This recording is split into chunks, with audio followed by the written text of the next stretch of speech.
benshi banezerewe, nyamara kandi mbona n'abandi benshi ubuzima bwananiye. Bamwe bagendera mu tugare twabo, abandi n'indembe ziri gupfa. Mbese ibyo byose iyo umaze kubireba wumva ufite icyo wavuga. Mbese ibyo byose iyo byumva ibintu birebesha amaso, wibuka ko ubuzima ufite ari Imana yabuguhaye. Wibuke abandi ubuzima bugoye, ubasabire kandi ubafashe. Ahari waba igisubizo cy'Imana kuri benshi.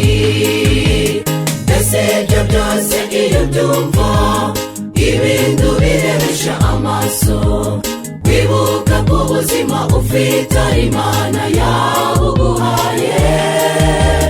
Wibuke abandi ubuzima bugoye, ubasabire kandi ubafashe. Ahari waba igisubizo cy'Imana kuri benshi.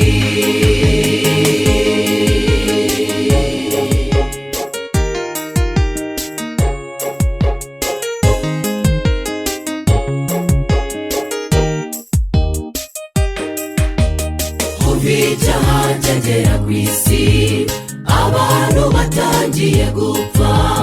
Ubugome bukabije n'intambara byatangiye kugwira isi. Abana babura ababyeyi babo, abandi babura kirengera. Mbese ibyo byose iyo umaze kubireba wumva ufite imigambi ki?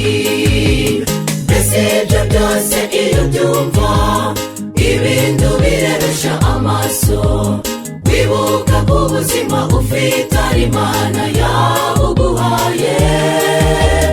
Wibuke abandi ubuzima bugoye, ubasabire kandi ubafashe. Ahari waba igisubizo cy'Imana kuri benshi. Mbese ibyo byose iyo byumva ibintu birebesha amaso, wibuka ko ubuzima ufite ari Imana yabuguhaye. Wibuke abandi ubuzima bugoye, ubasabire kandi ubafashe. Ahari waba igisubizo cy'Imana kuri benshi.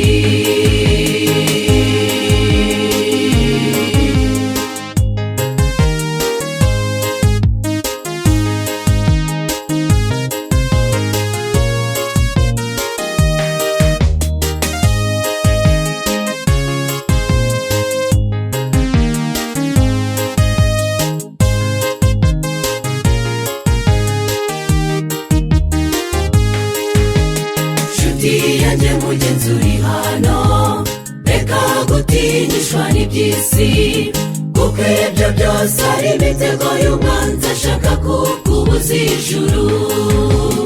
Ateza umwijyane mu bana b'Imana kugira ngo abavutse ubugingo. Dusenga Imana idufashe gutsinda ibigeragezo by'umwanzi. Mbese ibyo byose iyo byumva ibintu birebesha amaso, wibuka ko ubuzima ufite ari Imana yabuguhaye. Wibuke abandi ubuzima bugoye, ubasabire kandi ubafashe. Ahari waba igisubizo cy'Imana kuri benshi.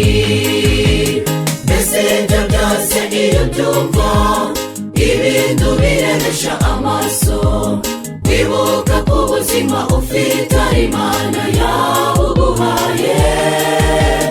Wibuke abandi ubuzima bugoye, ubasabire kandi ubafashe. Ahari waba igisubizo cy'Imana kuri benshi. Mbese ibyo byose iyo byumva ibintu birebesha amaso, wibuka ko ubuzima ufite ari Imana yabuguhaye. Wibuke abandi ubuzima bugoye, ubasabire kandi ubafashe. Ahari waba igisubizo cy'Imana kuri benshi.